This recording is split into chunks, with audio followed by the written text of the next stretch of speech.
আসসালামু আলাইকুম রহমতুল্লাহ। সম্মানিত দর্শক, আপনারা জানেন 9 আগস্ট উল্লাপাড়া পৌর উন্মুক্ত মঞ্চে হয়ে যায় সিরাজগঞ্জ জেলার 3 চাকার সুপারস্টার 2025-এর প্রোগ্রাম। ওই প্রোগ্রামে আমার এই ভাই পাসলিয়া বাড়ি, সে ইসলামী সঙ্গীতে 3 চাকার সুপারস্টার তৃতীয় হয়েছে। তার পুরস্কারটা দেয়া বাকি ছিল। আজকে আমি এসেছি উল্লাপাড়া সরকারি আকবর আলী কলেজের সামনে প্রতিষ্ঠিত সজল অনলাইন এই দোকানে। এখানে আমার ভাই সজল, সেই তৃতীয় পুরস্কারটা আমার ভাই 3 চাকার সুপারস্টার তার হাতে তুলে দিচ্ছে। ভাই একটু পুরস্কারটা যদি তুলে দেই। অর্থাৎ এই পুরস্কারটা হচ্ছে নগদ 2000 টাকা। 3 চাকার সুপারস্টার তৃতীয় প্রোগ্রাম, তৃতীয় হয়েছে আমার ভাই। ধন্যবাদ। আমরা ভাইয়ের কণ্ঠ থেকে আমরা একটা সুন্দর ইসলামী সঙ্গীত শুনে নেই। কোনো একদিন এদেশের আকাশে কালেমার পতাকা দুলবে, সেদিন সবাই খোদাই বিধান পে দুঃখ বেদনা ভুলবে। কোনো একদিন এদেশের আকাশে কালেমার পতাকা দুলবে, সেদিন সবাই খোদাই বিধান পে দুঃখ বেদনা ভুলবে। সেদিন আর রবে না হাহাকার,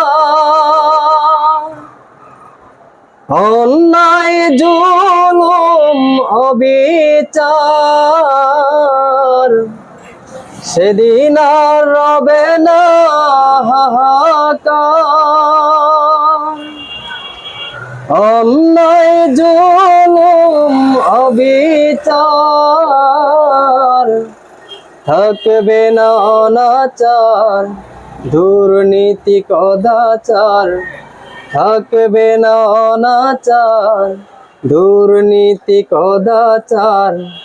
সকলেই শান্তিতে থাকবে,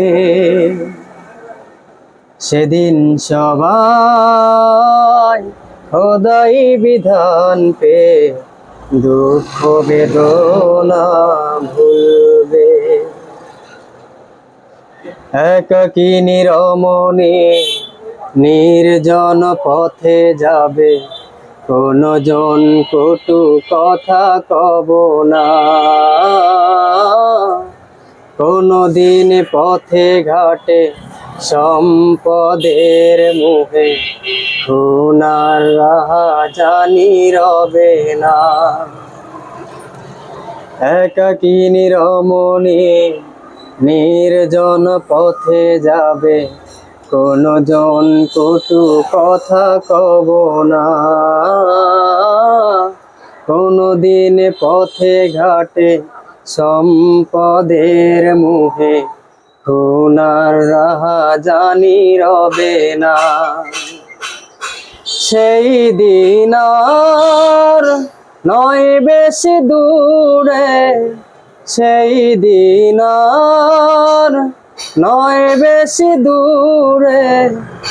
আর কিছু পথ গেলে মিলবে, সেদিন সবাই খোদাই বিধান পে দুঃখ বেদনা ভুলবে।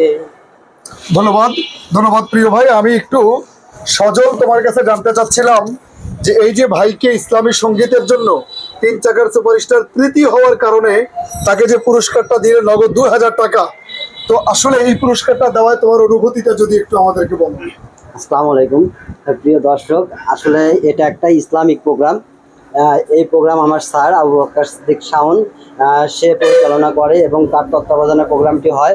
আমি অনেক খুশি হয়েছি স্যারের মতো এরকম আমাদের দেশের মানুষ, মাটি ও মানুষের জন্য যদি রাস্তায় নেমে আসে, এরকম প্রোগ্রাম সৃষ্টি করে, তাহলে আমার পক্ষে মনে হয় যে এগুলো অনেক সুন্দর হবে। আমাদের পৃথিবীটা স্বয়ং আমাদের বাংলাদেশটা অনেক সুন্দর সুজলা সফলা এবং মানুষের মনের মতো করে বাংলাদেশ তৈরি হবে, এই বলেই আমি আমার বক্তব্য শেষ করছি। আসসালামু আলাইকুম।